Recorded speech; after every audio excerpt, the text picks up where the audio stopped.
Just watch me now.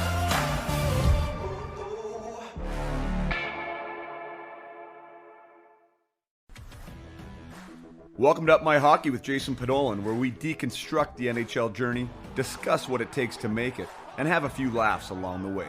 I'm your host, Jason Podolin, a 31st overall draft pick who played 41 NHL games, but thought he was destined for 1,000. Learn from my story and those of my guests. This is a hockey podcast about reaching your potential. Hello there, and welcome back to Up My Hockey for episode number 27 with Jason Podolin. I am Jason Podolin, and today we have on a really spectacular guest in the name of Nathan Dempsey, an ex-NHL'er, my ex-teammate in St. John's, and an ex-captain of mine there as well. And this episode is a bit different because not only do we chronicle, as usual, his story, his journey, which I'll get to in a second here in the official description, but hockey's hard enough, and making the NHL is hard enough, and Nathan's path was harder than most. The resilience that he showed, the perseverance that he had, the approach to making himself better and turning himself into an NHL player, there's all great lessons there. But not only is the NHL hard enough to get to, but playing in the NHL while experiencing symptoms of early onset Parkinsons is something that I can't even fathom. And to watch Nathan shake as we had this interview, I continuously went back to me seeing him in the locker room and watching him on the ice and knowing who he was and knowing he's still that guy, and maybe even more so. His integrity, his leadership ability, his ability to inspire was magnified to me by his vulnerability during this interview, by his willingness to be open about the struggles he has with Parkinson's and what he faces on a daily basis. So this episode was really special for me, and I hope you enjoy it because it really shines a light on the person who is Nathan Dempsey. And if you've listened to any episodes before this one, you know that is what I love to celebrate, is the person. And it always is about the people, because great people make great hockey players. And that's one thing that I'm bound and determined to yell from the rooftop. And the more we focus on being better people, we're going to be high performers in whatever field that we want to do. And Nathan really exemplifies that and is a testament to that. But I should get on with the episode description here, the official description. After 6 seasons in the minors with only 20 NHL games, one wouldn't generally expect for a 28-year-old player to make a full-time jump to the NHL, but that's what Nathan did. An 11th round draft pick of the Toronto Maple Leafs in 1992, Dempsey was never a high-profile prospect and was just hoping to crack the AHL coming out of junior. And in his rookie pro season, Nathan took advantage of some injuries to some veteran players and solidified his spot on the St. John's Leafs, where 3 seasons later, at 22 years old, he would be named the team captain. At that time, Nathan began to shift his sights on bigger things, and he was ready to become an NHL'er, but solid season after solid season was not enough to get Nathan the opportunity, and Pat Quinn told him quite straight to his face that he never thought he was an NHL'er. But Nathan didn't agree, and he continued to grow his game and his leadership skills and made one huge decision that allowed him to become an NHL regular, which he shares in this episode, which I found quite compelling. And he made that breakthrough with the Chicago Blackhawks as a free agent in 2002. And after finally making his NHL dreams come true and enjoying his 3rd season in the show, Nathan experienced symptoms of early onset Parkinson's while playing with the Los Angeles Kings, and Nathan had new challenges to face. And although he wasn't officially diagnosed until years later, Nathan felt it affecting his game and was forced to retire from the sport in 2008. Leaving the game behind, though, was not an option for Nathan, or Demmer, as I more affectionately call him, and he now serves as the campus director at Vimy Ridge Hockey in Edmonton, Alberta, where he's supporting young athletes support or develop their love and skill with the game. This is a raw and real conversation, and we cover so many great things like finding your identity and not caring about the judgment of others, and how that was important to Nathan's development. How Nathan defines resilience and why he believes you can practice it and how he does that daily. the key decision that Nathan called selfish, that the year that got him where he earned his NHL job. That is quite interesting, and I hope you guys like that as much as I did. And also why working on your strengths for Nathan might be more important than working on your weaknesses, and why that's true in a pro environment, and how the proper mindset made a difference for Nathan as a player, and how it continues to make a difference for him as a person. So many thanks to my old teammate Nathan Dempsey for spending time with me and being so open and vulnerable about so many things. I believe this is an inspiring episode, and one that you are sure to enjoy. So without further ado, I bring you my friend, my teammate, Mr. Nathan Dempsey.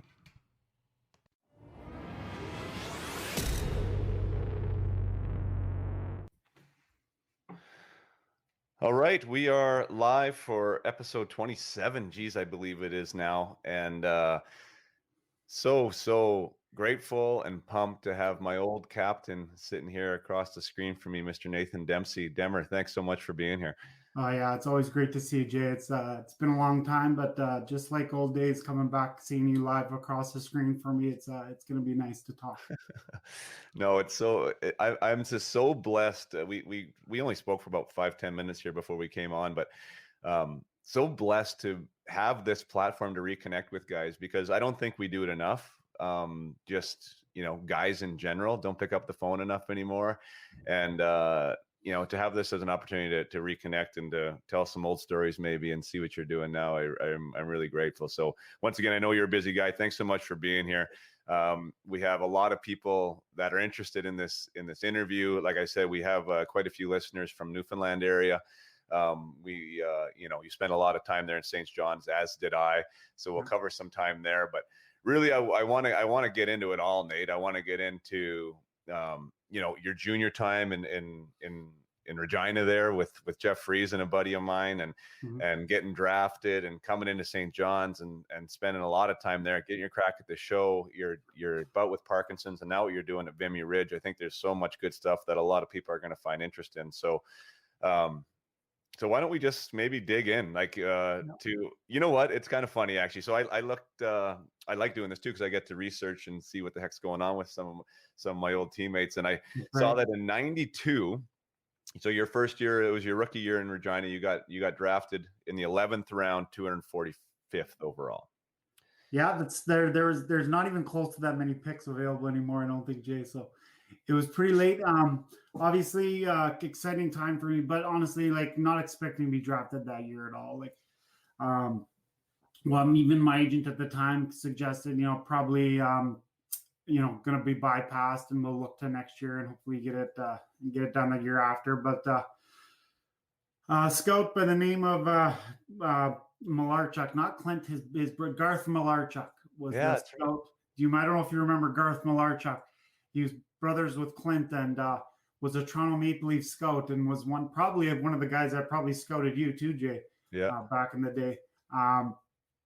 But he took a flyer on me in the last round, and he kind of put his neck on the line for me with the Leafs, and kind of went from there, and things kind of worked out from there. Yeah, well, no kidding. And I mean, that you mentioned, one, I did count. There's 19 guys picked after you, so you have a very similar story to Scotty Nickel, who I know you know. Late round. I think there's only one player after him, or two. Yeah. Ended up having an NHL career, which is. I just love those stories. I really do. I mean, You probably would have preferred not to have gotten drafted that year, as much as an honor as it was, because it was so late, right? Yeah. And you stepped in. I'd probably go a little earlier the next year, right? But 100%, right? 100%. When you're taking, and you're just happy and proud of it. Yeah, exactly. But that's the thing that people one is hard enough to get drafted. So of course, awesome honor, right? Somebody recognizes you as potentially being an NHL guy. But then every year, in this instance, right, you had potentially 10 players ahead of you in the Toronto Maple Leafs organization just from that draft year, as far as from a depth chart thing is concerned, right? And then you have the next year, right? So there's these players that just keep coming in, right? So it's one thing, we've talked about this on the show a lot. It's one thing to, dip your toe even into the minor leagues, right? To get a spot in the AHL is hard enough, right? And to keep that spot, let alone in the NHL, because there's all these guys coming in. So to get where you got to is amazing, and I want to get there. But a little trivia, first of all, from that spot, buddy, from 245, I was like, you know what? I bet you Denver has the most games played out of that spot as far as NHL games played is concerned. But you weren't. You're third place all time from the 245 position. Do you know who is ahead of you? Oh God, I couldn't even imagine. That's really in depth, Jay. I'm not even close. So I got to fill you in. So because it's hilarious. One, Ken Baumgartner, so a little bit before our time, but an 85 draft pick. He played 696 games. And then Dustin Byfuglien was a 245th overall draft pick. Stanley Cup champion. I was a good pick at that time, but man, that is something right there. Getting that guy at that late, and again, even with Byfuglien, I can't even imagine there was 245. So I know, but you're in good company, buddy. That's incredible. You're in good company. So let's talk about that. So you play your time in Regina. Oh, and Tom Laidlaw says hi, by the way. Great to have Tom on the show. I was a guest on Tom's podcast. He was a guest here, a past guest of Up My Hockey, doing some great things over there in the New York area. Nice. And Jason Saul says to say hi too. So we got some. Wow, there's some names from the past. That's awesome. Yeah, no, it's super awesome. It's great. So we're, and by the way, we are live here in my parent group. I've been taking this podcast just for the listeners now afterwards, taking my guests live inside the group. So if you ever want to have a front row seat to some of my guests and ask some questions to people like Nathan, by all means, join us here. But yeah, so Regina, WHL was tough back in that day. You definitely had some good teams. You grew into your role there. Like you said, it might have been better for you to potentially not get drafted in that first year because you had a 41-point campaign. The next year scored 12 goals and got up to 14. Played with some good players there, Dumont and Friesen. What's some of the memories there from WHL? You know, honestly, like, you know what it's like when you go into the Western League as a young guy, you're kind of you're in survival mode, right? You're kind of trying to find what kind of player you're going to be. So you go in, you know, as your first year and you're kind of just doing whatever it takes to make the team. You know, I knew for the most part, you know, what kind of player I was going to end up being would be a puck moving guy. But, you know, you go into, you know, your first year and you're just fighting and you're just trying to do whatever it takes to stay in the lineup. And then as you kind of get more comfortable, you start to fit into your role a little bit more and get a little bit more confident in your abilities. And you can see those things starting to pay off a little bit more. So that's kind of how it was, you know, my first year. And that's why I was kind of surprised to get drafted because, I mean, I was really in just survival mode, just trying to kind of get my feet wet and kind of get through it. But obviously the next year, playing with guys like you mentioned, obviously Jason Smith was a huge part of my development as a defenseman, being my partner for a year or two there. Jeff Shantz is another guy that I keep in touch with. Shancy actually is runs with the Edge program in Calgary, doing some coaching there. So I run into him the odd time. So good some players, really good teams. We ended up going to the Eastern Conference Final my second year, losing to which would have been the eventual Western Hockey League champion was Swift Current Broncos. And but again, just really getting lots of experience and playing in big games and learning to, again, do what you feel is successful for yourself and being able to develop and, you know, eventually kind of develop into a pro. How was that transition for you? Because you went as your draft year, so you didn't play as a 16-year-old, left home, you know, from Spruce Grove originally there, but then ended up moving into Saskatchewan. Was that something you knew you wanted to do? Like, was junior A not really the route you wanted to be a dub guy, and wherever you landed, you landed? Yeah, it was a difficult decision. Obviously, the difficult part was like not so much for me, but my dad was a principal. Obviously, firmly believed in the schooling part of things. Had some opportunities within some NCAA offers if I would have, you know, kind of went the junior A route. But back in the early 90s, the Western League was just, you know, the place to go for young hockey players. That NCAA option just wasn't as enticing as it is now, I believe, or it just wasn't I just didn't have as much knowledge about it. All the players that I knew that were older than me went the Western Hockey League way, and kind of just, you know, was one thing that I knew I wanted to do. I told my mom, she didn't want me to leave, and I said, Mom, like, I'm going whether you like it or not. Like, I'm packing my car and I'm off. So And eventually they came around to it, and it worked out. Right. Yeah. Chasing dreams, right? We get pretty stubborn when we're that age. And Oh now yeah, for sure. as a father now, and I don't know if your son was involved in the game at all, but it's crazy when I look at, my oldest is 11, but absolutely loves the game. And I just can't imagine that potentially in 5 years, he's going to be the guy in the car and leaving somewhere, right? Like it's That's right. nuts when you look at it from that place. But when you're that kid, that 16-year-old kid, it's like, there's no question this is happening. Oh, exactly. There's nothing that's going to stop me or stop you from going. It's just, it's a dream that you have, and you're gonna do whatever it takes to kind of try to meet those goals. Have you, as far as billets, we've talked about that a little bit here, and I've just mentioned that to parents, is like when the kids go, like that is potentially the most influential thing that you need to worry about is the house that you land in. Did you have a good experience with who you had there in Regina, and is that something you still keep in touch with? Yeah, no, it was a good experience. I wouldn't say it was a great experience. I mean, it wasn't because I know, I've played, and you have probably played with tons of guys that still keep in touch with their billets, and had a great experience. But mine was just she was a single mom, and she had younger kids, and she had kind of her hands full. And so talking about being in survival mode, I think she was a little bit in survival mode too. And so it was more, and it actually worked out well for me because I was kind of more responsible for myself and was able to kind of come and go kind of as you please. Maybe would not have been so good for somebody that was a little bit less disciplined, but she cared for me. She gave me what I needed to do to kind of get through it. I've been in touch with her a little bit, but not as much as I know lots of guys have with their billets in the past. Isn't that interesting? Yeah, because you were disciplined 100%. I remember that from St. John's for sure. And then even your maturity level of, finding Trish. I don't know where you guys exactly met, but you were married when a lot of us weren't. Almost nobody was, right? Except for older guys. So I think that you kind of had that maturity curve a little earlier than most of us. And maybe you were in the right spot at the right time, and that helped even forge you a little more, right, from your innate traits, and you were put in that position where it's just like, well, this is what I got to do, and I got to be serious about this, right? Yeah, I think so, and it kind of stemmed a lot from my upbringing too, just making sure that I had my ducks in a row and making sure that and again, you some things work out and some things don't, but for sure, like I've known my wife since we were in grade 9, and it's been nothing but a great ride for us. And just like anybody, you have to put your work in to make sure that it continues to work. But it's been an awesome experience for us, and she's been a huge supporter of mine all the way through my hockey career, and now with having to deal with Parkinson's and everything else. You need somebody beside by your side to kind of help you lead your way through this kind of stuff, and she's been nothing but a great supporter of mine. When did she come with you to St. John's your first year, Trish?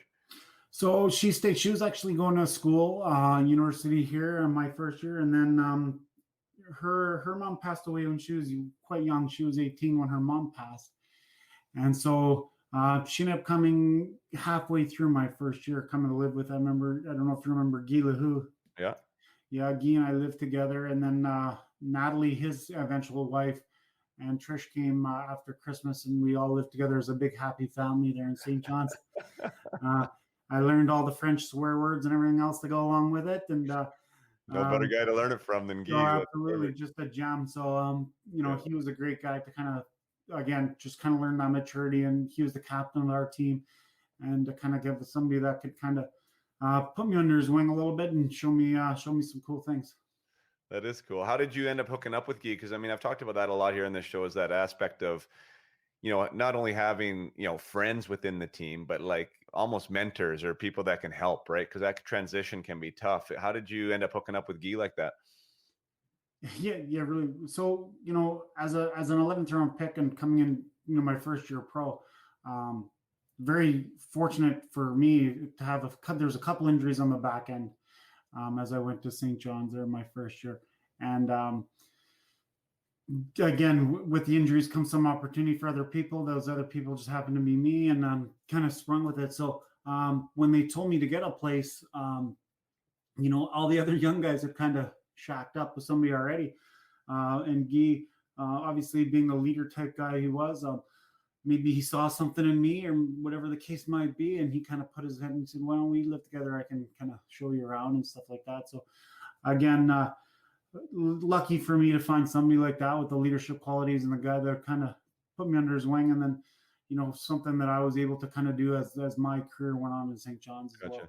I was going to ask you that actually, because again, we touched on it a little bit, but being an 11th round pick, I mean, it's not like you're a shoe-in to go play in the AHL. I mean, there's a lot of good hockey players and there's a lot of good guys in that system. So you making that your graduation out of junior to that camp, or not to the camp, obviously you would have went to main camp first, but like what your goal was, I assume, to make the AHL team, like that would have been what you wanted to do. Totally. I had no dreams or aspirations, Jay, at that time to make the Leafs. I mean, as a 20-year-old 11th round pick, you're right. I was just wanting to make sure I didn't go down to the coast because a lot of guys, that's where they first start off to try to make their way up to the American League. And like I said, with some injuries, I can remember specifically David Harlock being one who was a really good stay-at-home D-man, got injured early in training camp and kind of gave me this opportunity to kind of, forge my way into the lineup. Right. Yeah, because it's crazy. I mean, there's a lot of good, like, I was looking up when JP Dumont that we were talking, not JP Dumont, sorry. Who's the Jason I'm thinking of that was in Regina with you? Louis Dumont. Louis Dumont. Yeah. So Louis Dumont, like he was a heck of a junior, didn't have a chance to get in the AHL, like lit it up in the East Coast League, but it's just like, it's hard to get out. I mean, not a little easier now, like it's becoming more of a developmental league, but if you get there, I mean, it's hard to end up taking somebody else's spot from the A. So, I mean, that was great the way that worked out for you there. How was that like coming? Well, you know what? Let's go back a little bit just to even your first training camp. That's usually a big memory for guys, like going to the Leafs training camp and what that experience was like for you. I remember like one story that I remember specifically. It was just hilarious. I remember going into training camp and thinking, you get in all great shape and everything. I mean, but back then, those veterans, they were not in great shape. Like, let's be honest. They kind of came in and they knew they had their time at training camp to get into shape. And I remember going in to do the bike. I think it was either the Wingate or the VO2 test. And Jamie McCowan wheels in and he's like, does a couple stretches. They put down his score on the VO2. He never even got on the bike. And he still put a decent score down for him on the VO2. Like, are you kidding me? I'm like, what's going on here? He's like, yeah, it's good to be a veteran, boys. It's good to be a veteran. And then he goes, and then the next day we go on the ice and he's cracking open a new set of skates right out of the box. Like right out of the box into the first day of training camp. I'm like, what is going on right now? Like, this is crazy. Like, this guy just a legend. But those are kind of the and just how nervous and exciting it was to go to your first training camp, seeing guys that you just, admired and loved to watch. Matt Sundin and Doug Gilmour and all these guys that were just legends of the game, and you wanted to be like them. And then just realizing they're just like one of us, man, like just good, solid, down to earth guys. Yeah. Yeah. And that takes a while sometimes to figure that out. I know for me it did, and maybe that was a little bit of a blessing for you. It was like being kind of a pro for a while before you had that big opportunity, because I'm sure you felt more comfortable as a player, more comfortable as a man, in all those scenarios to step in there and not really be in awe of who's around you. Honestly, Jay, you hit the nail on the head. I think that's the biggest thing for young guys coming into the league is just to make sure that you have to have that, not cockiness, but you have to be confident in yourself and your abilities. And you have to be able to understand that these guys are, they're putting their pants on one leg at a time like you are. They're just the same as you are. And you just got to go in there and do your thing and become comfortable there. The more, the quicker you can get accustomed to that life and to making sure that you belong and you're comfortable and you're confident in your abilities, the better and the easier it'll be for you to stay, for sure. Yeah, 100%. And like I said, that's kind of sometimes easier said than done, right? Oh, no question. Yeah. Because I can relate to that. I mean, I felt on a personal level, I felt like I was kind of that borderline swagger, sort of cocky. But then when it got to like my time in that dressing room, at the NHL level, it was like, oh shit, now what? You Right. know, it's like it's a different game. You know, You so can't kind of fake your way through the confidence. Like you right, truly have to believe um, in yourself, and you have to, and you kind of don't, you can't care too much about what other people are thinking of you. You know, as hard as that is, I mean, you kind of have to just do your thing. Those guys are all there to do a job and to have a and to build a career. You have to take that same approach as I'm going to do my thing here, and you're right. Like it's really tough to do when you're in that when you're in the realm of the whole situation, and seeing those guys and becoming a little bit more comfortable than maybe you feel like it inside. right. Well, let's go. So now you're in the Rock. You got Yeah. your wife there. You mean it's a city and a town. I mean, first of all, I mean, what do you remember of St. John's? Maybe we should go there before I tell everyone what I think it was like Oh, there. well, I mean, I don't know about you, but I had like one of like probably the best place that we could possibly have to play our first years of pro hockey. Um, Basically, a small NHL city. Like they love their Leafs. They support us with tremendous amount of support. The organization was amazing. The fan support was just incredible.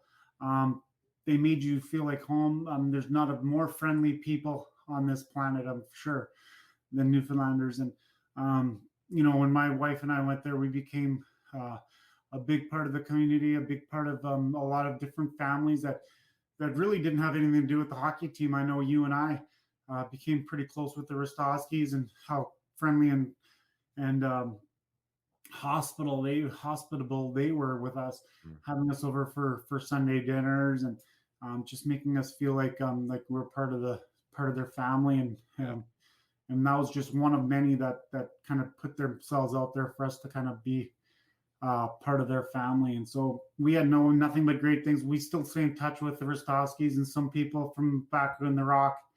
My wife and I both cannot say enough great things about it, for sure. Yeah, I've kind of sang the praises there. I always say, I mean, especially for me being out cool. Well, you're a Westerner too, right? That Yeah. Geez, I mean, Western people from Western Canada need to go out there because Yeah. it's it is so darn far, but it's just such an amazing experience. And I've talked about it on the show before, so I'm glad you had the same opinion. And those people, like the people, they made you feel comfortable, right? And they also like to have a good time, and they were super friendly. And where I was going to go with that, so I mean, we're out there on the Rock. A lot of us being single, great community just to go out and having a beer after lunch or whatever the case may be, right? There's people that just want to talk and have a good time, and they're fun-loving, free people. And I just remember though, like you said, and why I thought of that was because when Sean Thornton and myself and DJ Smith or Bird Dog or whoever is like going to that lunch, I mean, you were not often there. You mean you were kind of doing your thing even back when I was there. I think that you had a little different level of, I don't know what it was, like commitment, whether that wasn't your thing, but it was you, and you end up having the C on your chest. We'll get to that, but I think there was a little bit different level of what you thought was important, or how you were going to be your best player. Maybe you can talk about that a little bit. Yeah. So, I mean, like you said, Jay, it was a great place to go have a good time. Like there's not a day in that city that you couldn't go out and find a place where you could have a ton of fun.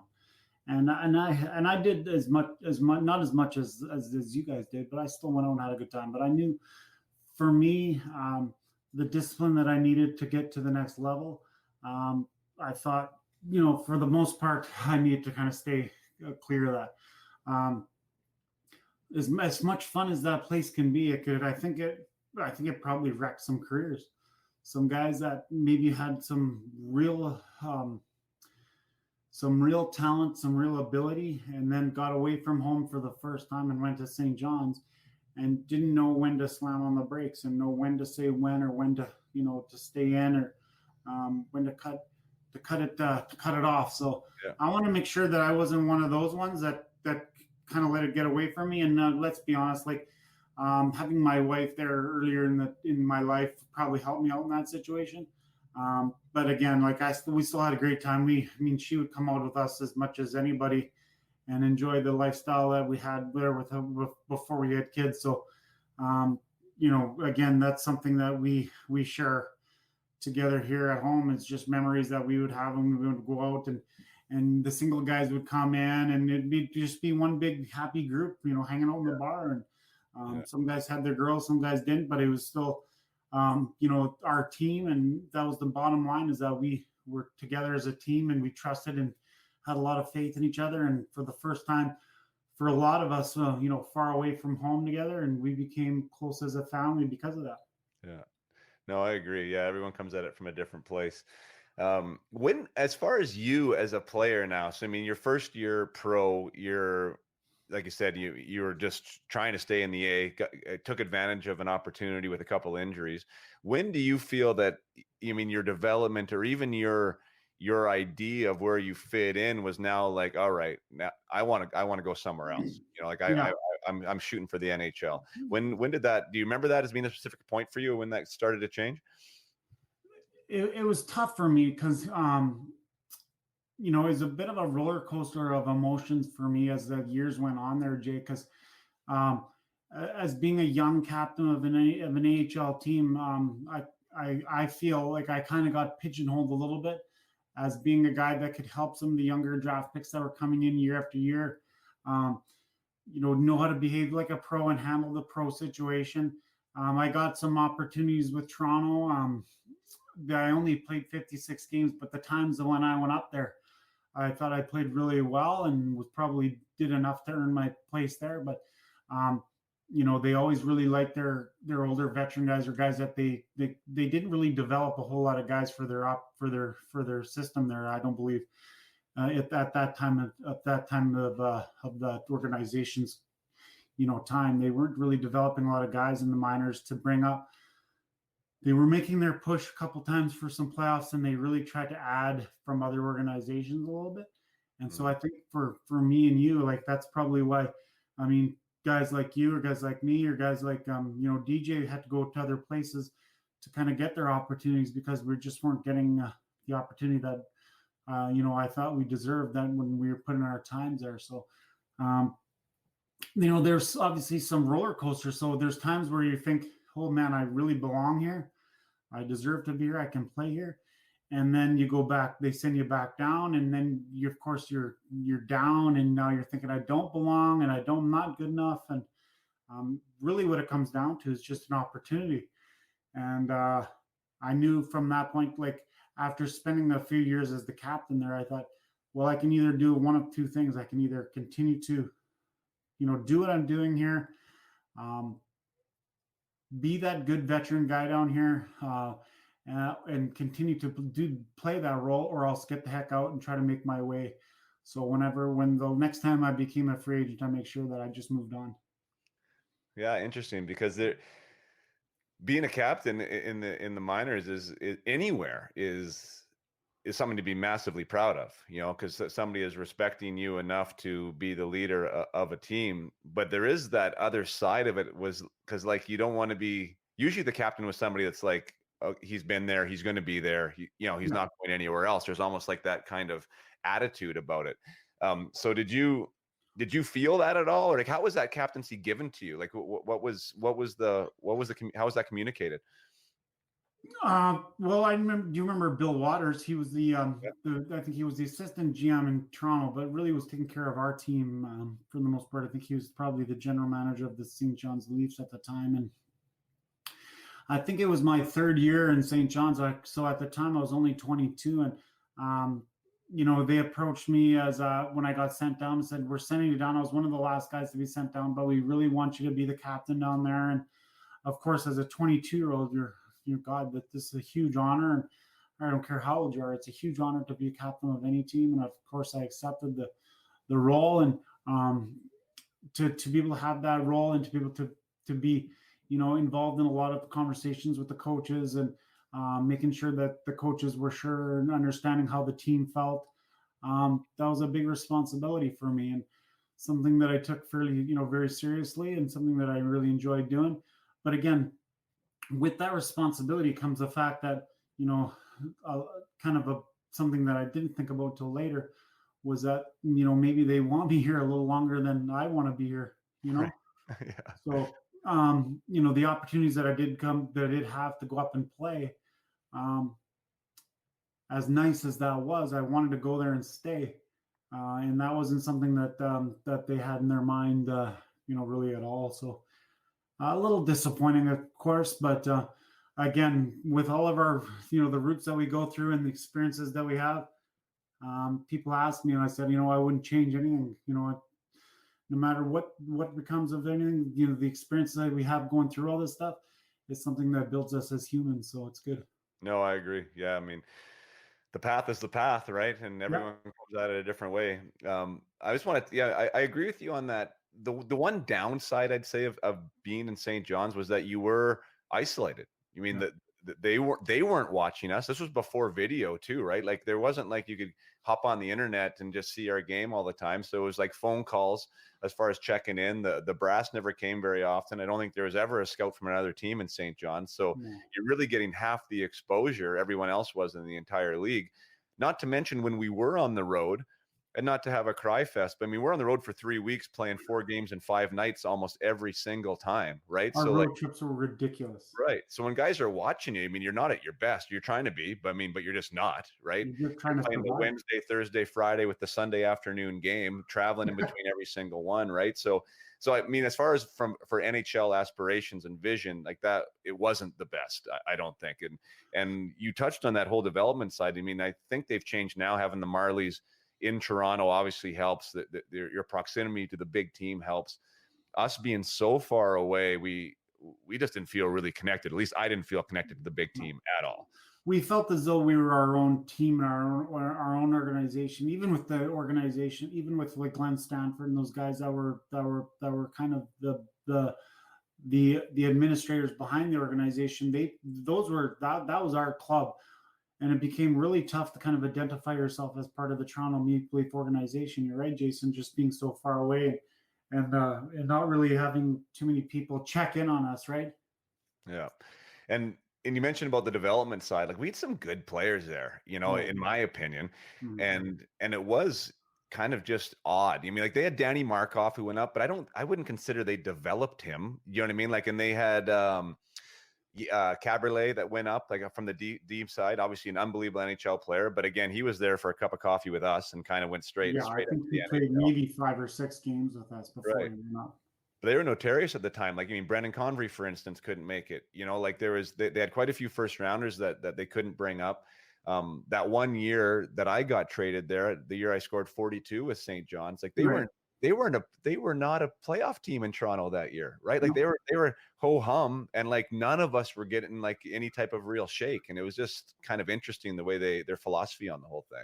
Yeah, I think the word you use there, their philosophy now is much different than it was back then, Jay. Like, they really wanted their premier guy, like even if it was a has-been from another team that kind of had a name, they'd rather have him come up or trade for him than call Jason Podolin or Nathan Dempsey up.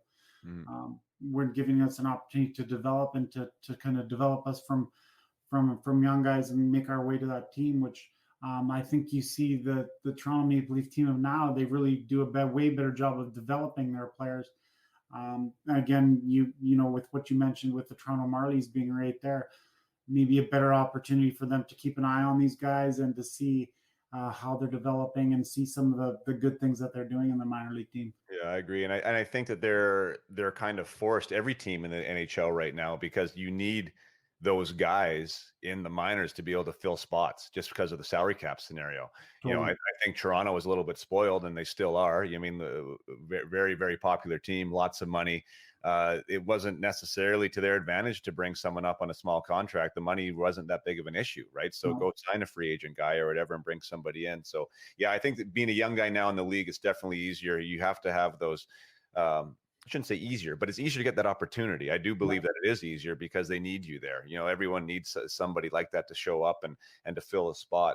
So let's get back. So you have you have a couple times you said you get called up. I mean, I think the big season there was you had the 25 games, and let's just kind of get 25 games in Toronto, having a good season in St. John's. 25 games is almost half a season. How did that happen? Because then the next year you go and have a career year in the minors, and then you essentially never come back to the minors.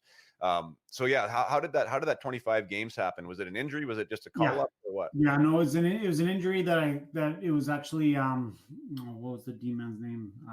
Yuskevich. Oh yeah. I think it was that was in Toronto that went down for a period of time, and I went in and played really well. Like like you said, 25 games, and was playing lots of minutes. And the funny story about that is actually at the time, Dave Manson was my partner in Toronto, which was another Western Hockey League guy, really tough guy, really good defenseman. When they actually did send me down after that, Dave Manson and Gary Roberts actually went into the GM's office, into Pat Quinn's office, and said, like, "What are you doing? This kid's come in. He's kind of made himself a mark. He's been a real asset to our team. Like, we can keep this kid around." And Pat, God bless him, rest in peace. Didn't believe that I could play. This is basically what he told me to my face as well, is that listen, man, we love your energy, we love the way, but he really liked his big, kind of strong, stay-at-home D-man. And he was honest with me, no question.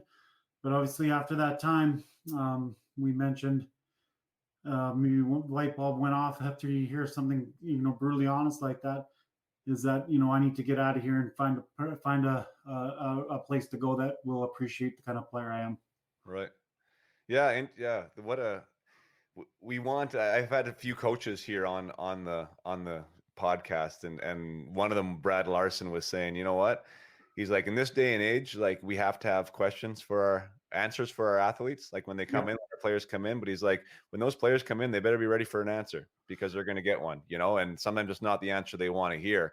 And not that you went in there and said something, that's unbelievable. A couple of NHL'ers went there on your behalf, but hearing that, you mentioned that maybe you felt you needed another opportunity. Was there anything there that like drove you even more to be like, well, or I have to improve this, or I have to improve that? Like, was there any type of that takeaway?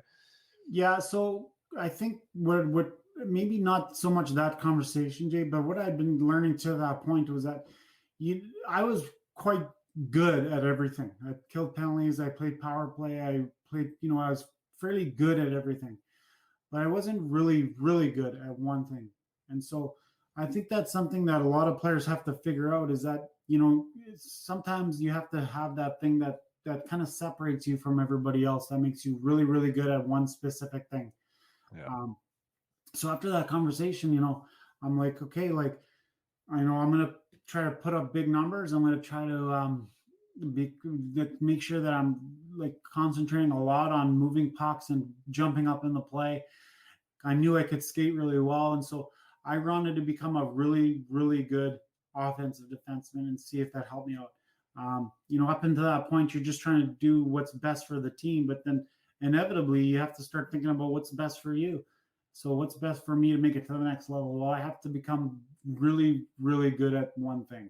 Yeah. And so that's what it kind of concentrated on, one thing that I knew I could, that I was comfortable being that type of player, and I knew I could do, but then you just kind of put more of your focus into that and make sure you're taking care of that part of it.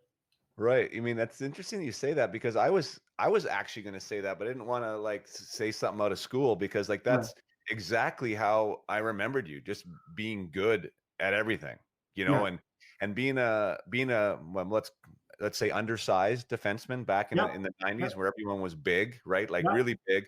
So either you were a big kind of stay-at-home guy that would punish physically and be that kind of guy, or you were a really fast puck-moving guy that was all over the place. And like you said, you were penalty killer. You could play the PK. You could move the puck.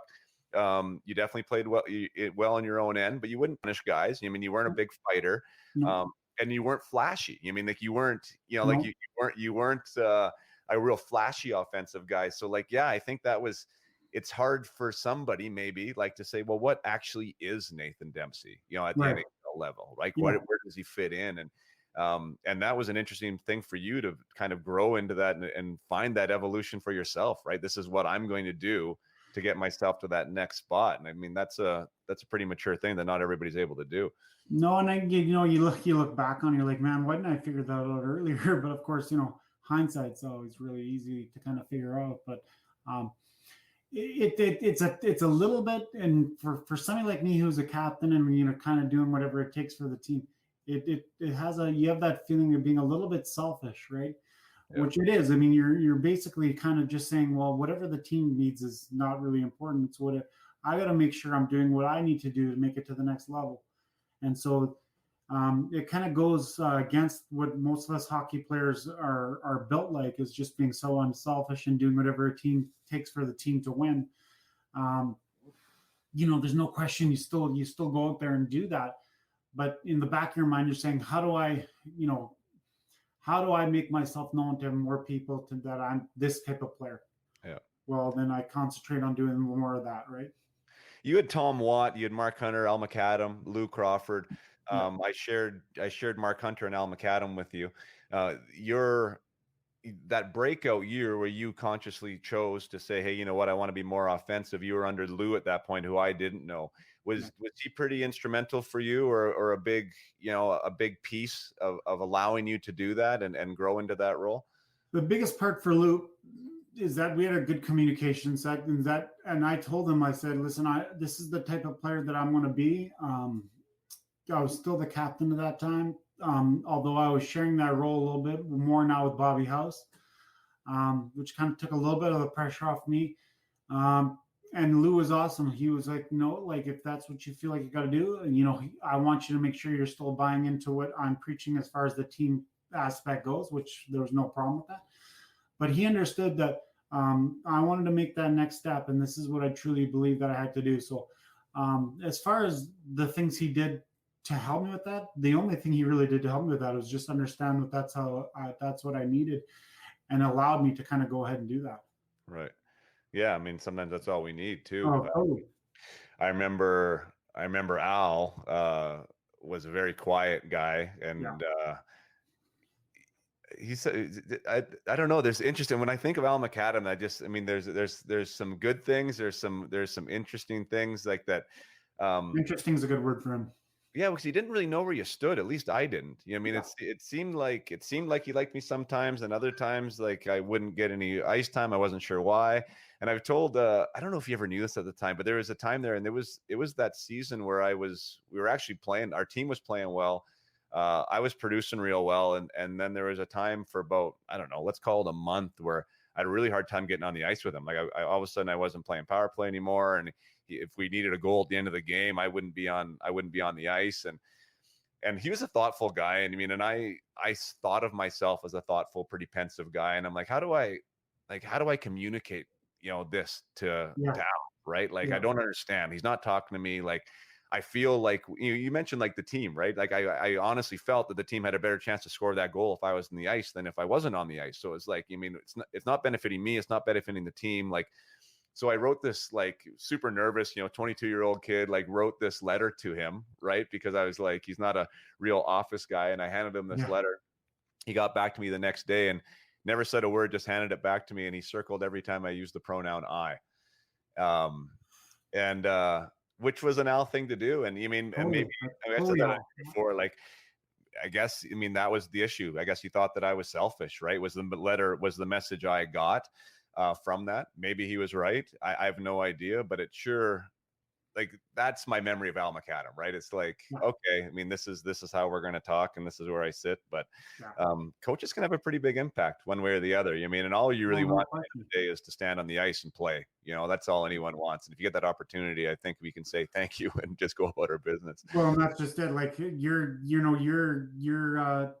feelings about Al are different. Al and I were all like, he put me on the ice all the time. I played tons under him. Again, his communication skills are always a little bit limited as far as like how direct like I always liked somebody that was very direct, like would communicate to you in less than 30 seconds exactly what he wants from you, right? I think everybody wants that, whether it's good or bad. You kind of want that direct kind of a communication set. And I was like you mentioned, a very thoughtful person. But at the very end of things, I played a lot, and that's kind of, you just kind of keep your mouth shut if that's happening, right? Yeah. So I can understand where that comes from with you.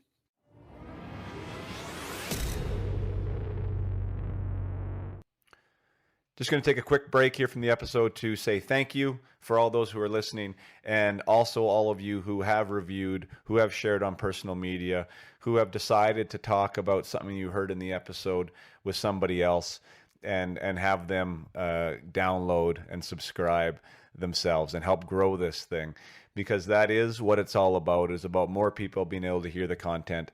Again, this is entertaining in a way, but it's not about entertainment. It's about personal growth. It's about understanding what it takes to become a better human, what it takes to become a better hockey player, to make our dreams come true, and hopefully we can have a few laughs along the way. And for you guys to share your experiences here is really pivotal in the growth of the podcast. And I just want to thank another review that came in this week. I just picked a short and simple one. It's by Josh SWA1212, and he or she says, some high caliber guests and a great host. Love tuning into the weekly Up My Hockey podcast. And guys, that's all it takes for me, and that's all I'm asking is just a quick review, a couple words, something to share your support, and that really does help. It helps in the algorithms, it helps in the downloads, and it helps elevate this in the search engine. So once again, I really appreciate you guys for listening, for tuning in, for choosing to spend time with me and my guests here. And I'll take you back to the episode with Nathan Dempsey. Thanks for sharing. Before we get into that big year in St. John's and then moving on to Chicago, we got to touch on Bird Dog. You know, God rest his soul too. Oh, yeah. He was just such really an absolute legend of, you know, minor pro. I mean, of AHL hockey. I mean, he definitely had a lot of games in the NHL, but then his time in St. John's, he was just such a figure, such a character in the room, and everyone has their Bird Dog story. And I think we should get one from you, because you played with them even longer than I did. What's your favorite Bird Dog story? Oh my God. Like, Jay, like, we don't have enough time in this podcast to kind of, like you said, just kind of get through them all. Right. I have one short one I just love the fact that, like, I think if he's got to be the only guy in hockey history that denied a call-up. Are you aware of that? Do you remember that? I think John Mapley's went to call him up at the end of the season, and he's like, "Nope, I'm good." Like, he just turned down a call-up to the Big Show.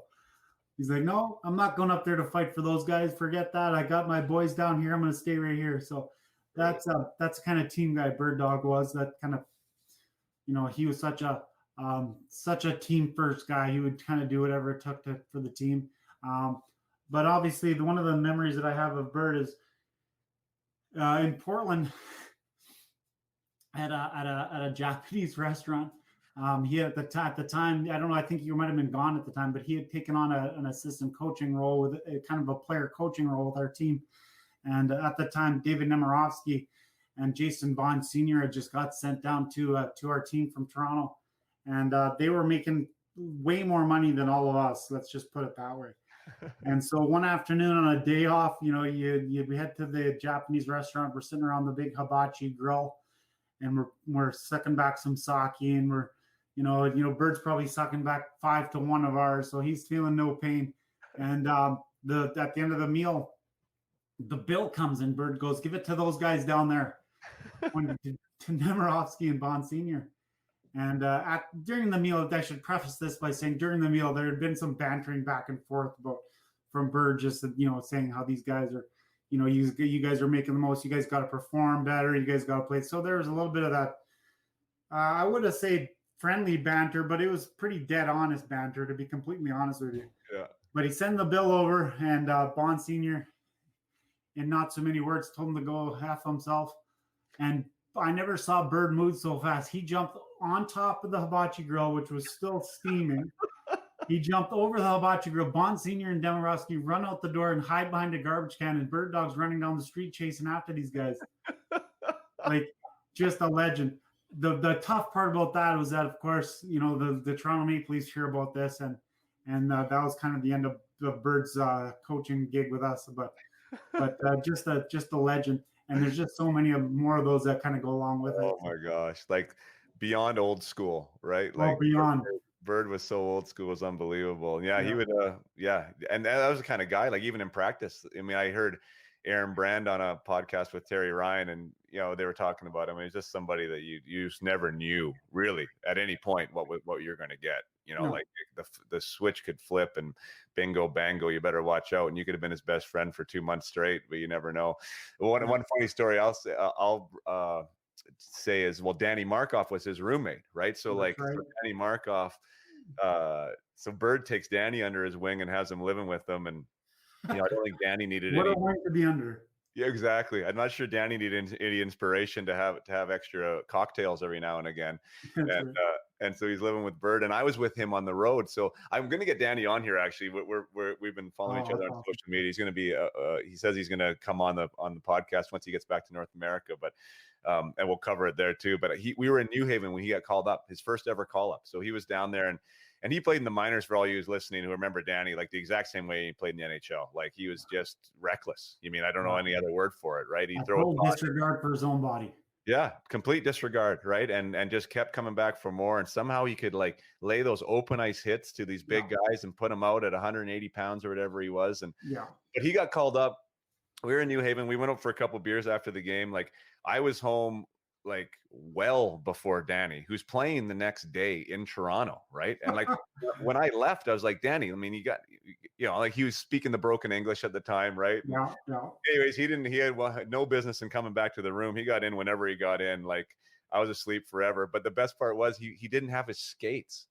So he gets, because somehow they went there, he didn't know where his skates were. He was supposed to pack his own equipment. He didn't have his skates, so he had to get brand new skates in Toronto for pregame skate. And the way he wore his skates to break them in was he never did them up.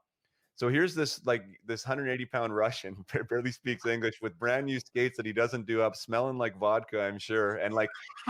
And he never came back to the minors. I mean, that's the part that just blows me away, right? It's like some of these guys, it's like just live under a different moon, I think. And anyway, Danny was an unbelievable guy and an awesome teammate. Really good teammate, really good guy. And again, just played with reckless abandon for himself, no question. Yeah, that's why he lived, right? He lived and played the exact same. Hard the whole way, on and off the ice, he lived it hard. Yeah. Okay, so you have a career year now, points wise. Your commitment to yourself obviously paid off. I mean, you had 13 goals and 61 points in 75 games. It's a tough league to get points in as a D-man. And he only got 3 games that year in Toronto. So it's essentially solidified for you, I'm sure, that, you know what, this isn't where I need to be. And your contract was done. So yeah, exactly. Walk me through that. Like, was there any chance at all you were going to re-sign with Toronto, or were you? Not a chance. No, there's no chance. So that whole year, Jay, I mean, you mentioned the numbers, and we talked about the commitment that I made to kind of putting more numbers up.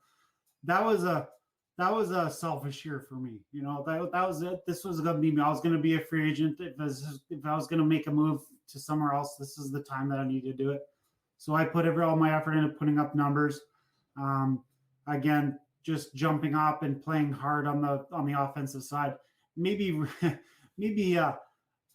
risk or kind of sacrificing my D zone a little bit more than I probably did in the past. But I put up big numbers. And again, the fact that I didn't get a call up just kind of solidified the fact that it was time for me to make a move. Now, in hindsight, after that year, the best part about that year was the fact that I got to go be a Black Ace in Toronto and ended up getting 6 games played in the playoffs that year, which for a free agent going on to somewhere else was great. To play 3 games against Ottawa and 3 games against Carolina in the playoffs. Definitely got my name out there. Definitely got my abilities noticed, and I was able to sign with Chicago that next year.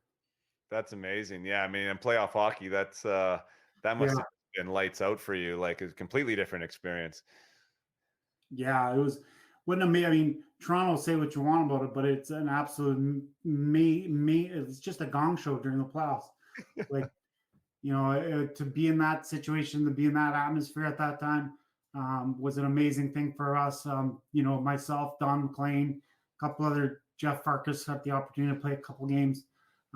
It was awesome. It was an awesome experience for us. And, just to be kind of in that midst of that thing was just was a great experience for all of us. That was under Pat Quinn too. So being sent down the year before saying you can't play or you're not ready or whatever, and then for him to choose to put you in the lineup is kind of interesting in and of itself. Yeah, he didn't have much choice. Like, They got hit with a whole bunch of injuries during the playoffs, like all teams do. And so the opportunity was there for me. But then it was up to me to kind of perform. So, I mean, I played well, had some opportunities, got a couple of points, played a pretty good role there. But again, just the whole time kind of thinking, hopefully this will help me next year.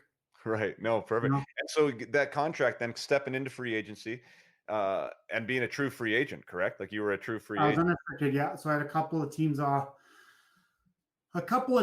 were offering kind of the same idea. So it wasn't a one-way, but the two-way contract that I signed with Chicago was a pretty significant pay in the American League. So without being a one-way, it was kind of a one-way and a half.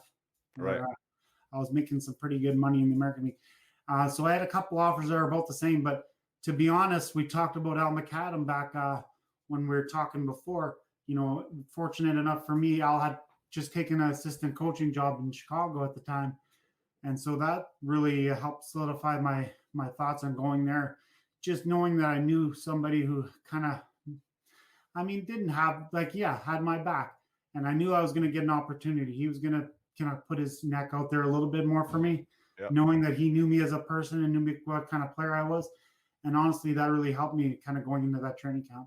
100%. Like I've talked about that so much on here, like how much that matters and how much I honestly kind of on a personal level discounted it. And not that I was ever a jerk to my coaches at all, but it wasn't something that I was like, you should develop that relationship with your coach other than just trying to be on the ice and produce for him. Like that was my error of like, you know what, if I produce for these guys and for this team, like that's my statement, but I discounted the human aspect of that. And that's why I talk about that so much now is like guys got to trust you too, right? As a person, as a player, and want to go to bat for you. And that's awesome that you chose to do that consciously with having Al there in Chicago. Is probably a big part of you being able to stick around and play, right? Totally. So, you inevitably your play is going to help you stay there, but the opportunity that you get is a huge part of that. So think about this. So you go to a place and you have a good, you're playing well, and then you have a bad game. Well, do you have somebody that's in your corner that said, no, let's give this guy an extra shot or give this guy a little longer look? Do you have somebody like that that'll kind of go to bat for you? My whole career probably in Toronto, I didn't really have that person. So, it was really kind of instrumental in me having my, Al there at that time. Yeah. No, and you feel that as a player too. Like when you feel, whether you're right or wrong, that they're waiting for you to screw up as opposed to waiting for you to succeed, like that's a way different envelope to be playing the game under, right? And when you have that guy that wants you to succeed, knows there's going to be a few blips along the way, but they're really invested in you and your success, like that changes the way you can even go out there and they keep chucking you on the ice no matter what you do. They know you're going to play your way out of it. They've seen you do it before in another form or another place. So they have the confidence enough to do that. And then you show the confidence in yourself to kind of go out there and play yourself out of it. So it's a huge part. So talk about Chicago then. So you make that team out of camp. You have that good year in the minors, and then you essentially don't see the minors for a heck of a long time after that. What was that camp like for you and stepping in and, earning an NHL job out of camp? Yeah. So, I'm an older guy. I'm not older, but I'm 26 or 20, I think 27 at the time. So, you're a little bit more comfortable in yourself and your abilities, not only your abilities, but you're comfortable with the guys that are in the room. So I think I went into that training camp just assuming that I was going to make this team and that I was going to do what it took and become really good with, the guys in the room and become really close with a lot of those guys. And it was a great dressing room, so lots of young guys, lots of guys that kind of battled their way up, maybe on another team that I played against. And so I knew a lot of the guys from other teams. So it was a comfortable place for me to be. It was a comfortable place for me to go and kind of play my game. And that year was a great learning year for me. I ended up playing, probably 22, 23 minutes a night, which was huge. Becoming a confident player, getting the trust of Brian Sutter as the head coach, who was, one of those hard-nosed kind of old school guys that kind of knew what I needed to kind of get myself going. And he wasn't afraid to kind of let me know. He was a funny story about Brian. I mean, he knew my background. He knew how much time I had spent in the minors. And so every morning when I go to get my coffee in the morning, Brian would make sure he stopped by and said, "Hey, Demmer, it's not that far to Norfolk," which Norfolk was their American Hockey League team. So he knew that I didn't want to go back to the American League, and he knew that maybe the little reminder every once in a while would help me. Oh my gosh, that's so old school too, right? Like that's classic. Let's talk about that mindset though. You said I had the mindset that I was going to make that team. You know, that this is almost like you made that decision. How did you go about that? Like getting to that place where you're like, this is my time. Like this, I'm making this team. Yeah, I think so. For me, it was a little bit of that swagger, Jay. Like I just went into the dressing room just knowing that I was going to be the guy. Whether or not I was or not, I believed that I could be and that I wanted to be. So I would, making sure that, like, for instance, I was going to be on the power play. If my name wasn't up on the board on the power play, I'd go to the power play meeting anyway. Like, I just knew that's where I should be. And so I just believed in myself. I knew that I was going to be able to be there, and just made it kind of known to myself and everybody else that I believed that I deserved to be here.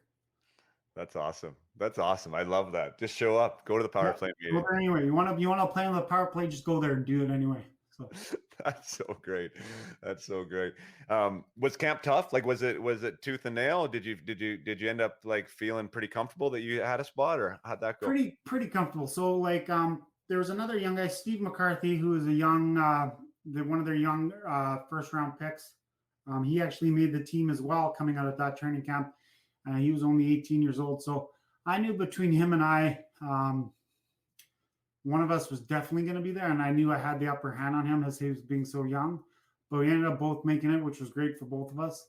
And then just kind of went off from there, like just playing lots of minutes. And again, early on in that year, just identifying and the coaches were awesome with me and just saying that you're a big part of this. We want you to play a big role and continue to do what you're doing. That's so cool. Yeah. What was so you're in the show, man? Like you're playing. Yeah. You got 67 games. Did you miss some because of injury, or were you healthy? One of my several concussion issues. Yeah. Gotcha. Yeah. Had the 2 years there. Any big highlights from Chicago that we should get in before we move on to LA? Well, it was a very interesting team at a time there. So just to put this in perspective, we had Bob Probert, Theo Fleury, Alex Jamnoff, Mark Bell, all these players that were in the program.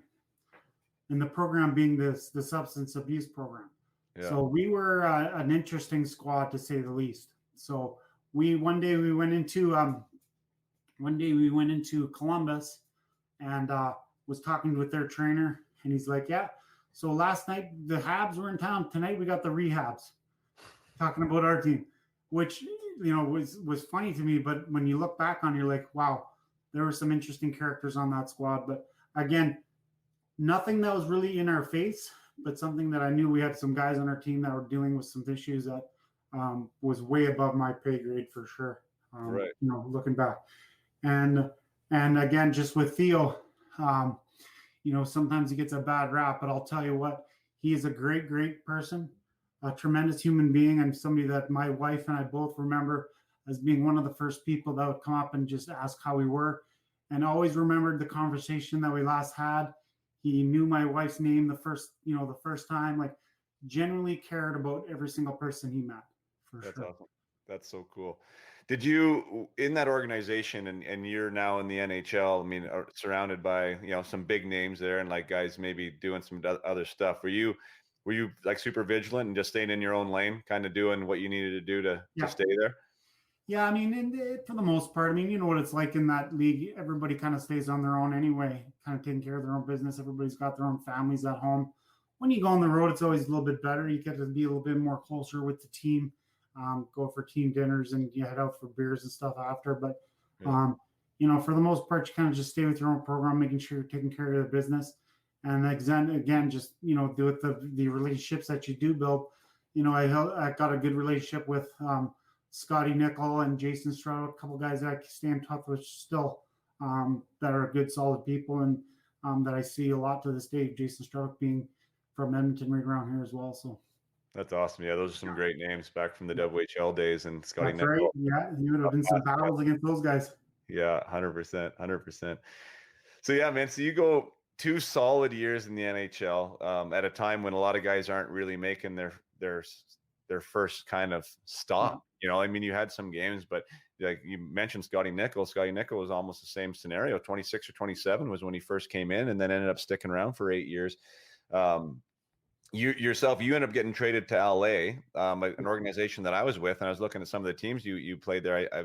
I didn't connect the dots of whether I was down in Lowell or not during those years, but Brad Chartrand was there. Andy Murray was there. I went to a camp with Andy Murray, and we obviously had Shardy in Toronto. Shardy actually won my spot, which I thought was my spot in camp that one.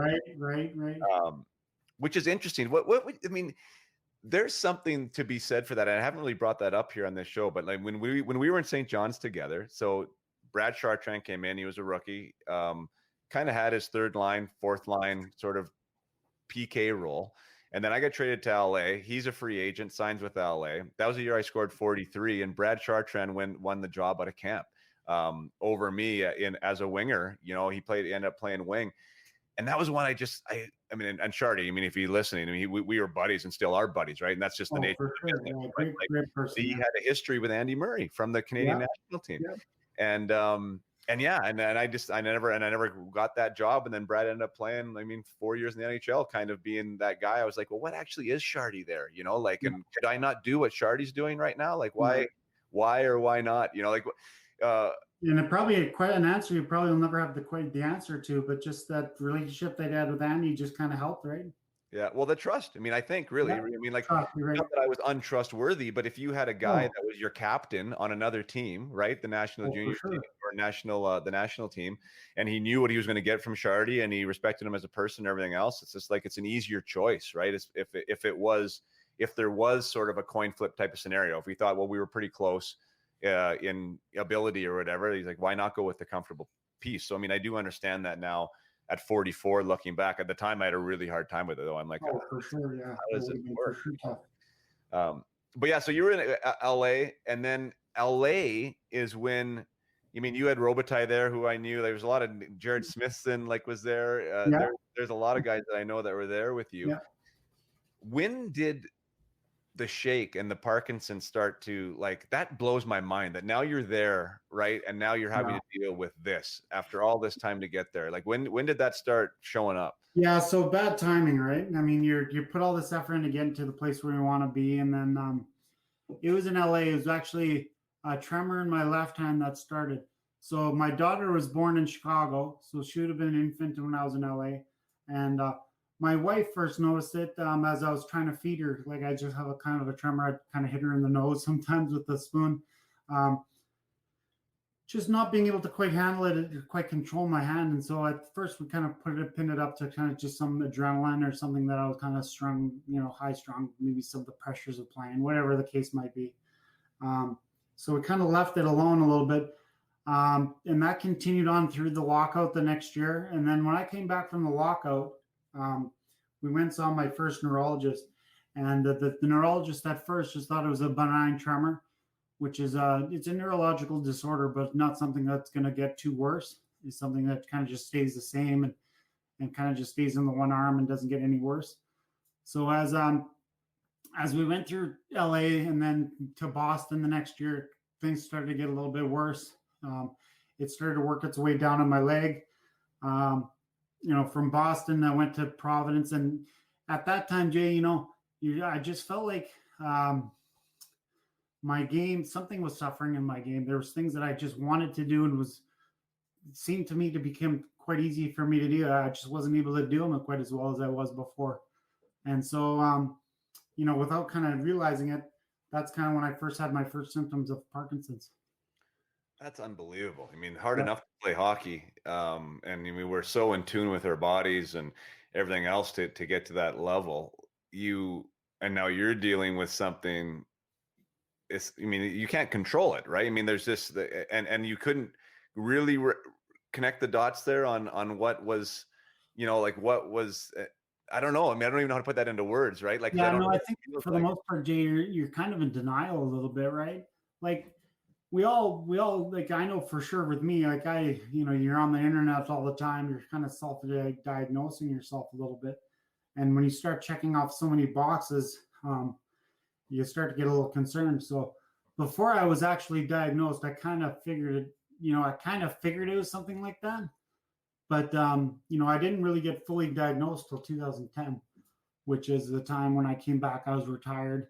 I came back from Europe in 2008 or 2009, and then started getting just a lot more tests done. Just because I wasn't playing, I had the chance to get into touch with a really good neurologist here at the Movement Disorder Clinic in Edmonton, and could be able to get set up with the right tests. And then before you know it, in 2010, just diagnosed. And honestly, when you're diagnosed with something like this, like we kind of knew, that that's what it was, but it's a little bit of relief because now you're just, okay, I have this, I know I have it. Now, what do I do to combat it? What do I do to kind of make my life, as normal as I can? So Right. that's what we're doing now. That is wild, man. Like Yeah. I saw your Trish talk about you learning to do your signature while you were in LA, I think she said, with the other hand. Like, Yeah. is this something, like you said, you're a bit in denial. Like, did the team docs not know anything about this? Were you not sharing like that? I wasn't sharing as much as I probably should have, Podes. It's like, us, we kind of want to keep things to ourselves if it's going to affect our career. Yeah. And so I kind of kept everything on the down low, obviously, until my career was done. And then you start exploring it a little bit more openly, right? Right. Yeah, man. Like I could not, like again, I mean that's just like, God, I get emotional thinking about it. Like just, knowing how hard it is to get there, and then to get there, and doing it and doing your thing, and what you spend all this blood, sweat, and tears doing, and now you're having to deal with this, whether it's conscious level, subconscious level, like this other thing, right? Yeah. It's like Yeah. that could be hurting you, and then you started feeling it as a player. Like, was that was essentially then the demise, I guess, of you Yeah. and being a professional, was that you couldn't compete anymore because this was affecting you too Yeah. much? So when we went over to Switzerland, actually, having the tremors there, I didn't get a diagnosis there, obviously, but I kind of figured something was going on. And then I had hip problems, so I had to have hip surgery, and that kind of took me down for what it would have been the end of my career at that time. I missed the rest of the season there. Came back, was rehabbing. While I was rehabbing, was getting some tests done for my neurologist, and so at that time, when it's all those things kind of take a head at once, you're like, dude, is this really, am I going to try to rehab to come back, or am I just going to, kind of quietly go out in the sunset? So, seeing that all those kind of things happened at once, it was just that time my body was just telling me, man, you're done, right? You got so much going on, and you're done with this. So, with that being said, it just gave me a lot more of an opportunity to kind of make sure I was taking care of my health, making sure that I got diagnosed, and making sure that I knew what I had to do to kind of continue to battle this. And what is that, Nathan? Like, what does that look like for you now and your family? And I know that you're involved with Vimy Ridge, and I want to talk about that a bit, because you're giving back to the youth there, and you're, with your experience and your stories. What does Parkinson's look like for you on a daily basis? So I know you mentioned that you watched the Sportsnet special on me. I had an interesting surgery. They put some implants into my brain, and then as you can see in my chest, I have an implant that goes in that runs up to here into my brain. So it's been a real blessing for me to have that. It's taken away a lot of the tremors on my one side. We're dealing with now my right side, because our Parkinson's has now moved kind of over. So now we're dealing with a little bit of that side. Making sure that my prescriptions, medications are kind of helping out with a lot as much as possible. But honestly, Jay, the most important part is for me is for staying active, staying healthy, eating right, like we all should anyway. But this gives you another reason to kind of make sure you're doing that. So what's really helping me is staying active, staying, physically active. The things that I want to continue to do, make sure I'm doing them a lot, which is being on the ice and helping kids. And so I make sure I do that, and I stay active as I possibly can. Yeah, I mean, great. That's great motivation, 100%. Is there anything from a neurological side? And excuse my ignorance on Parkinson's. I'm not well versed in it at all. but as far as from like a brain training aspect, is there anything like cross hemisphere stuff that you can do to try and either decrease or increase the connection? So a lot of things that we've been working on, well, a lot of things that we've been like, I do a lot of games on my phone, actually, like some memory games, some card games, just kind of stuff that kind of, like you said, Jay, kind of gets your brain going. That's stuff that I enjoy anyway. So I play a lot of that kind of stuff and just making sure that I'm fresh that way. But honestly, the stuff that's happening in my brain with Parkinson's, with the chemical dopamine that's being unable to be produced, there's not a lot that can help that. So for the most part, the physical part of what's happening to my body, I want to make sure I'm combating that as much as I can. Gotcha. What, how has that played, like, as far as you just being you, right? Like Nathan Dempsey was a hockey player, was a professional athlete for a long time. Like, I know you would have identified with that. Now this comes in. Was there, you mentioned the diagnosis, where that you were able to like label it and you were able to now address it and kind of move on. Was there any type of an internal battle, struggle, like with you to be like, this is now Nathan, like I'm now Nathan with Parkinson's? Huge. It's even when I got diagnosed, I didn't want to tell anybody. This was something that, call it denial, I just didn't want anybody to know. Like, I wanted to hide it as much as I can. Not being able to say anything to anybody. It took some time for me to come to the realization that this is actually happening. It's actually way easier on you if you tell people and people are understanding what you're going through. Like, the worst thing for me is if I have a tremor like I do now. If you didn't know I had Parkinson's, you'd be like, "Oh, is everything okay? What's going on with this guy?" But the fact of the matter is that but at least now okay, that's kind of the what's happening with his body, and you understand what's going on. So for me to have people understand that, to know that, has really helped me kind of come to terms with it in my own life, right? Mm-hmm. So the more information that people have and the more information that I can share, helps me deal with my own symptoms as well. And I think the connection, and obviously I'm just speculating, but like being a professional athlete and having your dexterity, right, and your physical awareness and all that stuff being so paramount, you know what I mean? And now, like you say, you hold your head up, body, right? Yeah, like, I just, tons of empathy, man. Like, I know that must be like, it must make you mad at a lot of occasions, but it's how you go about it and how you use it now. And it sounds like you're using it as almost like a platform and a way to connect, almost like even more so, and to bring some awareness to what this is and what it's all about. Yeah. So, even with my school at Vimy, I'm a campus director. I take care of the hockey academy at Vimy Ridge. Vimy Ridge is the hockey program. It's the biggest hockey program in Alberta as far as the skills academy goes. And so it really allows me to talk to my kids, as far as I do a lot of stuff with resilience and try to overcome some things. So the nice part about this is that I can share my experiences with the kids. Put things in perspective a lot for them, because a lot of the big things, or a lot of things that are getting them down or keeping them from aspiring to bigger things, aren't really big deals at all. So, if you can kind of deal with things in the right way, like you mentioned, kind of go about your business the right direction, make sure you're dealing with it the right way, then you can take yourself a long way.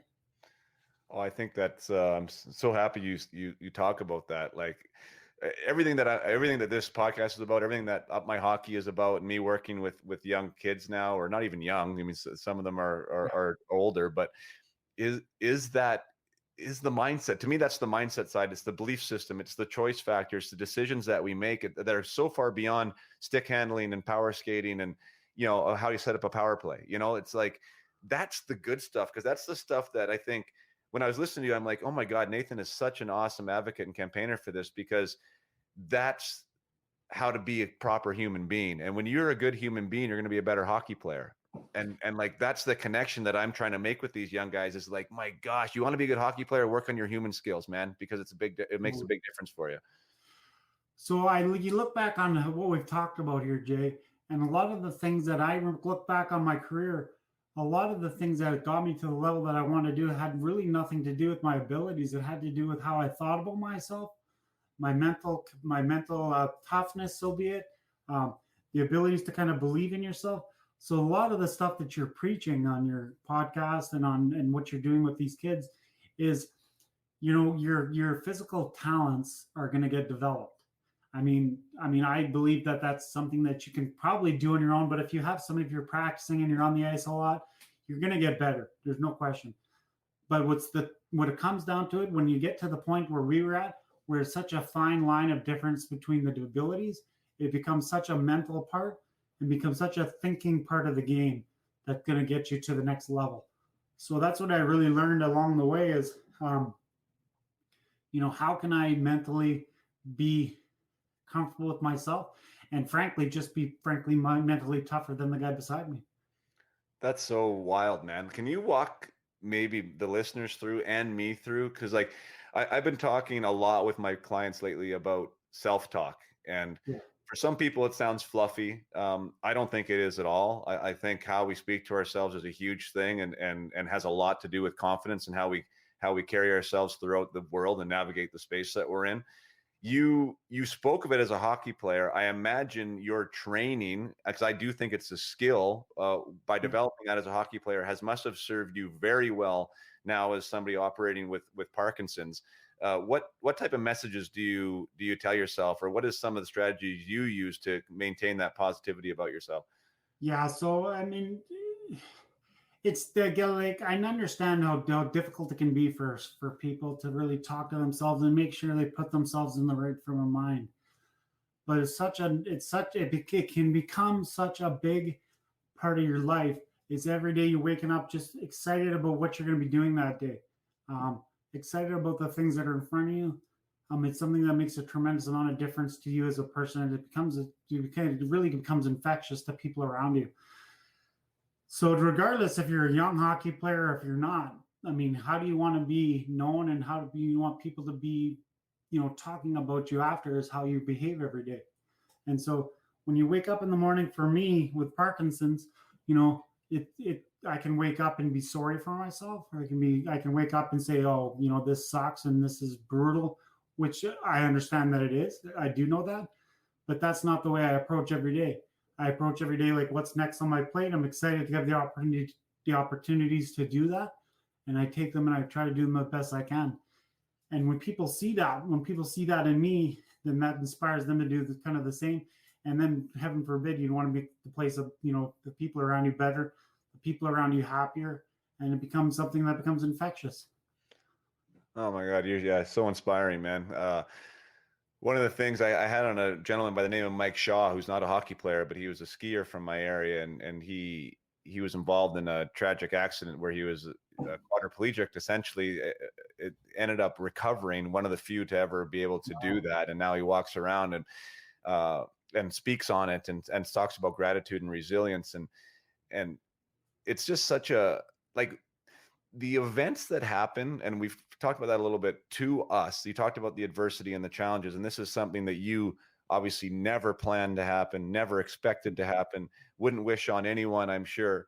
But it's the meaning that we give it, right? And you said that already. You could get up every day and feel sorry for yourself and feel like a victim, feel like this shouldn't be me, or whatever the case may be. But you have, every morning you wake up, you have that choice, and you're making that choice to be inspiring, to make the most out of that day. And Mike Shaw was saying the same thing, that his injury, his spinal cord injury, was something that he wouldn't wish on anyone, but it's almost in some ways been a gift to him, because it enabled him to, one, inspire, two, look at life a little bit differently, and be able to really impact others in quite a profound ways.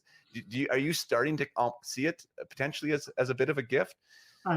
Yeah, as strange as that sounds, totally, Jay. I totally understand what you're saying, and how Mike would appreciate that. I've been diagnosed for 10 years, and so as long as that might sound, it's actually not really that long, but it's still taking me some time to kind of identify, okay, how is this affecting me? What can I do to make this be, as strange as it may sound, a benefit to my life? And so it's something that you deal with every day. It's something that you try to convince yourself of every day. And I definitely can see how Mike would say, like, it's just something that now that I can share it and help other people, um, become a benefit for me in my life. Is there, as far as Parkinson's is concerned now, and where it's at in the whole trajectory of science, is there hopeful that there can be a cure? Like, as of right now, there's not, to my Right. understanding. Correct. That's It's just you try and deal with the symptoms the best you can, Yeah. and it is a progressive type thing. I mean, maybe you Yeah. can educate us a little bit on where that's at, and how maybe people out here can support Parkinson's and what they're trying to do right now. Yeah. So the biggest thing that I can say is that Michael J. Fox has been obviously a tremendous advocate for Parkinson's, seeing that he suffers with it as well. And his Michael J. Fox Foundation continues to raise a ton of money for research and development on how this Parkinson's can kind of be subsided, and if we can get to a place where there's a cure. Obviously, stem cell research is a big part of it, which can be controversial in some places, but it's something that we firmly believe in as far as being a Parkinson's patient. There's something that might be able to help us. So that's something that continues to happen. But Jay, there's a tremendous lot of work going through the research and development of this disease. And there's a lot of people that are a heck of a lot smarter than you and I that are doing it, which is great. We put our faith in them, and it seems like there's a lot of good things happening. So I continue to keep my eye on that. Awesome. Well, I know you're a big advocate for it, and have been really an inspirational voice in that field from me. Like I said, I mean, I live under a rock with some of this stuff, and when I found out that you did, I started looking into it, and I know that you have been involved, and you lend your voice and your time, to it, and I think that's important because it is misunderstood. I mean, as a lot of these things are that you don't run into every day, and people with it, like, I had no idea about it. Like I said, the little bit of research that I did, it's essentially a physical thing, and that happens in the brain. And yeah, man, I just wish you the best with it, and I hope something happens there. Is there a way, that surgery you talked about earlier, is that something that can maybe be done now on the other side? Is that something that you so talked about? the thing is, I got it done on both sides. Now what we're working on now is just, it's funny because within that, when the wires go in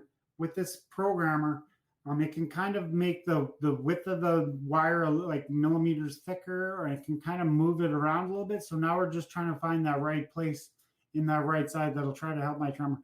Because you can kind of see with my left hand, like there's very little there, which I used to be going crazy right now. Now it's really worked into my other side. After we're off here, I'll take my medication, and that'll help it a little bit. But it's just a matter of it's trial and error, really, just kind of monkeying around with it, going to see my neurologist. And unfortunately, it takes some time to kind of get these things straightened away, but patience I got. Are you able to go on the ice now still? Yeah, I am. I've been on the ice the last couple of weeks. It's been great. We'll get back at it. It sounds like the Alberta Teachers Association says that we should have school kind of going back normal in September, which is good for our program. It means we're going to be able to have our kids on the ice and where they love to be and where I love to be, and it's going to be great to be on the ice with them. That's great. So as far as the tremors, then, does it affect the legs at all? My legs are usually fine. It's my hands. I never had great hands to begin with, Podes, you know that. And now they're even worse. So, I mean, the stuff on the ice, I can't do things that like you and I are so used to being able to do so much on the ice. Mm-hmm. As we get older, those things decline, but with Parkinson's, those things decline a little bit quicker. That's why I try to get out there as much as I can and work on some stuff with the kids, kind of hone my own skills as I'm honing theirs. Awesome. And hopefully things will continue to slow down the progression. Let's talk about Vimy Ridge just for a couple of minutes before we sign off. You've been so gracious with your time, and I appreciate that. But I know Vimy Ridge. I wanted to talk to you about it because I know it's something that's super important to you, and something where you've landed. And from what I've read prior to speaking here today, is something that's really kind of filled your cup. As far as like this is, it's a place where you feel at home, and like you're in the right spot. Like, why don't you tell us a little bit what that is and what it means to you? Yeah, so it's a great school. It's an athletic academy is what it is, Jay. So everybody that goes to our school is involved in some sort of athletic academy. We have lacrosse and hockey, ringette and baseball and soccer. We have all kinds of academies in our school, and every student belongs in one of them. So they're able to do their academics and their athletics together as one. With our hockey program, it's all skill development. They play on their own. They're playing their own club teams at night, but they come to us in the school and they get just additional skill development with us, which is a little different from some schools, but they get that additional training. And again, just with the feel of, you know, where we were playing hockey at one point and be able to come and help these kids to get to where they want to go, even if it's a tier 8 kid getting to play tier 7 the next day, that's something that we believe that, you know, the better that they become, the more confidence they'll have, and that just allows them to enjoy the game that much better. So as much as we love the stories of our guys, like Kirby Doc, who graduated from our school last year, who's now playing for Chicago, we love those stories for sure, but we love even more the ones that, you know, got to play their tier 5 instead of tier 7, and they're making those big strides. That's so fun, man, to see the improvement and yeah. And just to see them grow into themselves as people, right? And to find their way and their identity, because obviously life exists outside of hockey. And what I've said before in this program is what's so fun about having topics of conversation like we're talking about today is that you use hockey as a platform for these young men and women because it's so important to them. And you're able to introduce concepts that apply everywhere, you know, and like I said, it does help them as a hockey player, but it helps them as people and navigate the world and just build their confidence, you know, within their social networks and within their families and all these things that to me is what what lights me up is like seeing those responses from the parents and seeing, wow, you know, like this, he's really getting it, you know, like it's a different kid. How do you go about that with not having them being in a team environment, which, you know, we've talked a lot about culture on this podcast too, and creating that and how it can become special without having a team per se? How are you incorporating some of these, you know, character traits, you know, and modeling that? So we have at our school, it becomes our core values, and core, we use it as an acronym, which is citizenship, opportunity, respect, and enthusiasm. So those 4 letters mean something to us in our school. And so what are you learning from our school that you can bring back to your team, right? How you can be a good person, you know, how to take advantage of an opportunity, have respect for the place where you're at and your teammates, and come every day with some sort of enthusiasm that you want to be there. And so that's the stuff that we want to make sure that people can identify that our kids have come from Vimy Ridge because they bring this kind of element to their teams each and every day. So that's kind of the way we approach it. And it frankly is a good place for us to be. Oh, that's amazing. I love that core. Yeah. That's super cool. Is there, maybe leave us, because resilience, it would be a word that I would definitely describe you now more so than even when I played with you. You know, being resilient enough to end up getting to the NHL, being resilient enough to fight through, you know, the physical disabilities, and now to be able to fight through and get up on a day-to-day basis and really give your best to these kids. Like, how is that lesson entrenched at Vimy Ridge? Like, how do you use that for these young guys to be resilient? I think what it is perspective, Jay. Like, have some perspective in your life, you know. Don't put things up too high. Don't put them. It seems like cliche and all that, but some people get their perspectives all skewed. And so for you to have resilience and be able to battle through every day, just make sure you have some perspective on what you're doing with your life, right? It's not nearly as bad as you think. It's probably not nearly as good as you think. But if you can keep it kind of even keel and approach every day the same, I mean, you're going to get to a good spot. Resilience is a big thing. So, you know, it's being able to take some tough times and turn them around. It's also having those really great times and learning that's you're lucky and everything's great, but continue to kind of work towards where you want to be and not get complacent. No, I love that. I love that perspective shift. I mean, what I'll add to that is one of the things that I've been talking about with a few of my clients is like that we have the ability to choose what we feel, what makes us feel good about ourselves, right? So like that, the resiliency aspect. So instead of maybe not getting the crossover right or not having a couple goals in the game, it's like you actually start building up that muscle of being like, but I'm a guy that just doesn't quit, or I'm a guy that doesn't get down. And when something doesn't go well for me, I always persevere, right? And those are actually moments then that you can identify with yourself saying, yeah, see, I did it again. I'm that guy. I'm that guy. I'm that guy, right? And so like resiliency then can almost be framed as something that's positive, right? It's an opportunity for you to show yourself again that you're a guy that doesn't get let down. And I think that I hear that in your voice. So you mean like every day is like, it's a choice, right? And I'm sure you're building that muscle within yourself that Nathan Dempsey's the guy that doesn't get down. Nathan Dempsey's the guy that shows up. Exactly. And again, it's something that consciously you might have to think about, but then it becomes habit, and that's what you want to become, right? Right. 100%. Oh, I love that you said that, because it's like working on your shot, right? It's the reps. Like you need to apply your conscious thought to that with intention, right? And that every day it's like, how am I talking to myself? What am I congratulating myself for?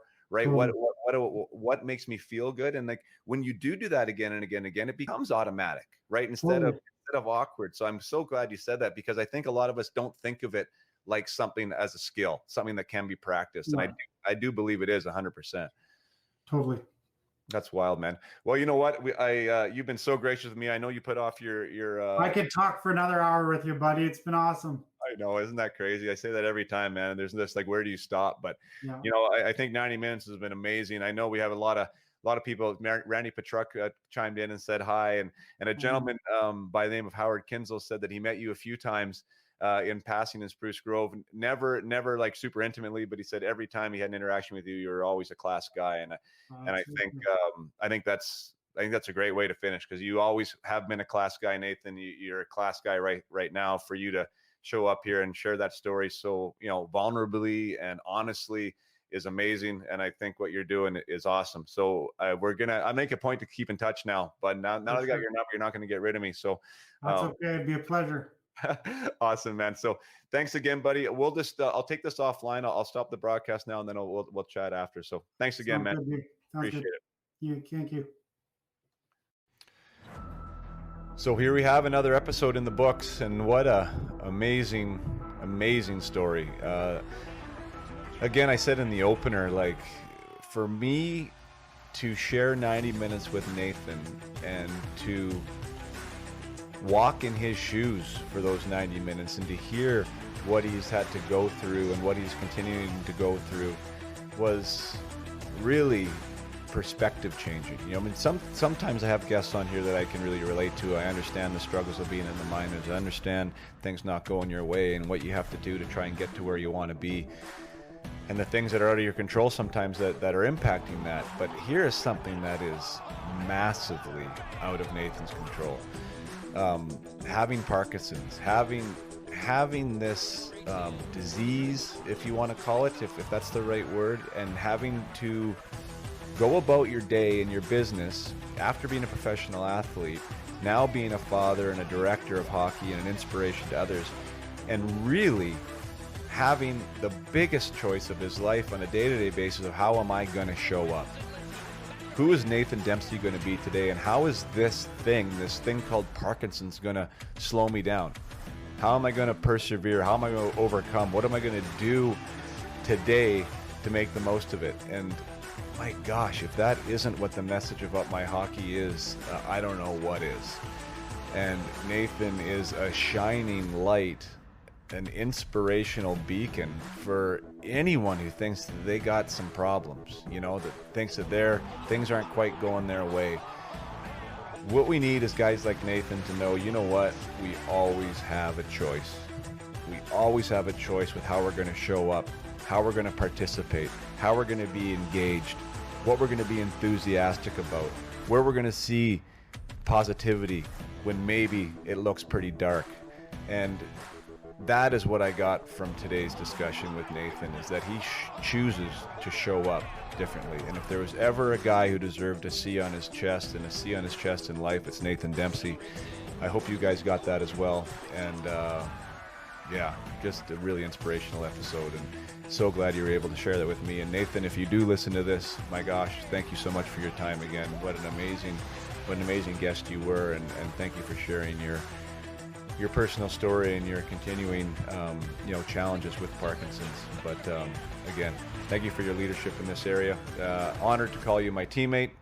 And till next time, everybody, play hard, keep your head up.